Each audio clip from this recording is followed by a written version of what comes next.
Chapitre 3 Histoire, du prince de la Renaissance au roi absolu. Cette période concerne trois grands rois notamment. François Ier qui règne de 1515 à 1547, Henri IV entre 1594 et 1610, et enfin Louis XIV entre 1643 et 1715. Ces trois grands rois affirment progressivement leur pouvoir, concentrent ceux-ci entre leurs mains et organisent l'appareil administratif français de telle sorte qu'une concentration de ces pouvoirs intervient et favorise leur émergence ainsi qu'une puissance personnelle remarquable et remarquée dans le pays. Ces monarchies s'installent comme étant des monarchies de droit divin, c'est-à-dire que les rois affirment que leur pouvoir est confié par Dieu. Dans cette logique, François Ier est sacré en la cathédrale de Reims. Il affirme dans sa présence seule, ici sur ce tableau, sa suprématie dans le rôle religieux. En ce qui concerne Henri IV, celui-ci est obligé de se convertir au catholicisme en 1594 pour pouvoir devenir roi de France, marquant ainsi la suprématie de l'Église catholique dans le pays. Enfin, Louis XIV affirme très clairement qu'il est détenteur des droits divins sur l'État français et qu'il est au-dessus de tout et qu'il représente donc Dieu sur le territoire de la France. On a également l'affirmation progressive d'un pouvoir de plus en plus fort. À ce titre, si on reprend dans l'ordre les trois grands rois, François Ier, en premier lieu, intervient dans l'appareil administratif français avec notamment en 1539 l'édit de Villers-Cotterêts qui impose le français comme langue officielle dans tous les actes administratifs. De la même façon, son pouvoir augmente notamment grâce aux extensions du royaume de France et aux fiefs qu'il réussit à réunir au sein du domaine royal. C'est le cas du comté de Nevers, du duché de Bourbon, du duché d'Auvergne, du comté d'Angoulême dans le centre de la France, mais également du duché de Bretagne. Tous ces éléments contribuent à un renforcement très net du pouvoir du roi sur son territoire.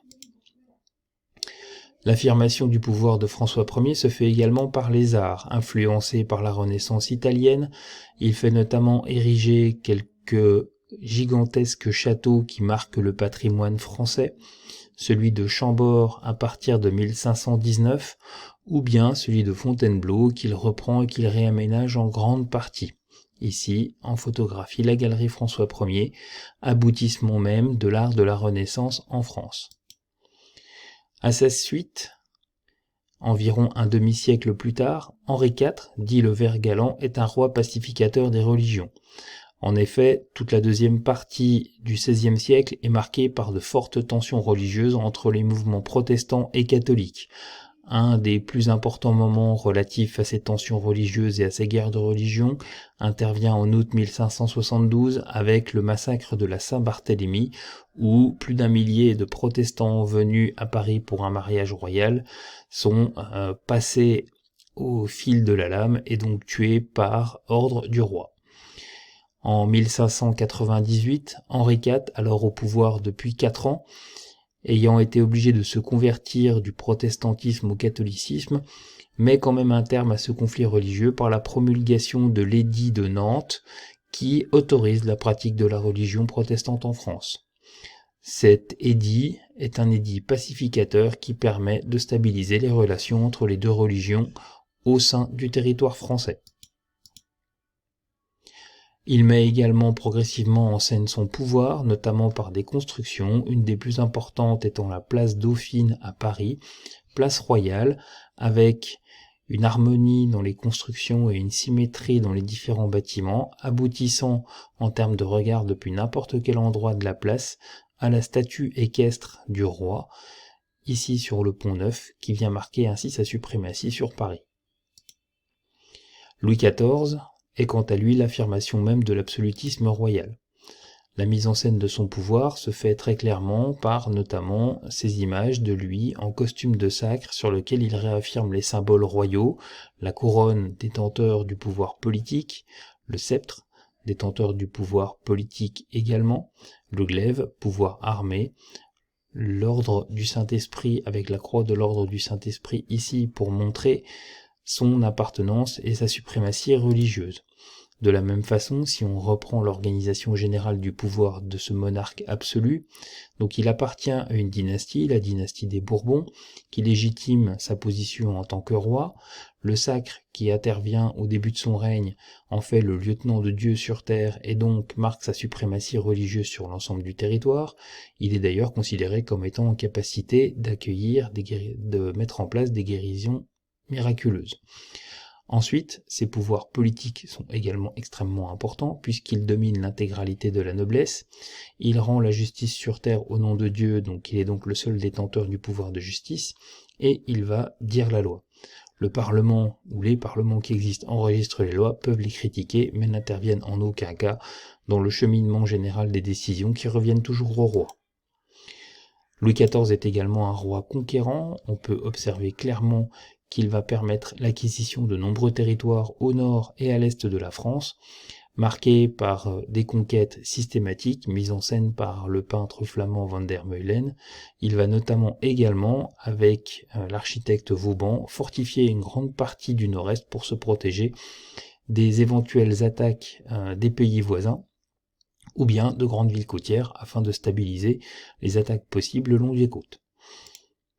La mise en œuvre de ce pouvoir personnel se fait également par un appareil politique qu'il contrôle. Sur l'image à gauche, on voit ainsi les conseillers du roi qui sont à ses ordres et qui ne peuvent en aucun cas décider, mais seulement aider le roi dans ses décisions, ou bien encore par le biais des intendants.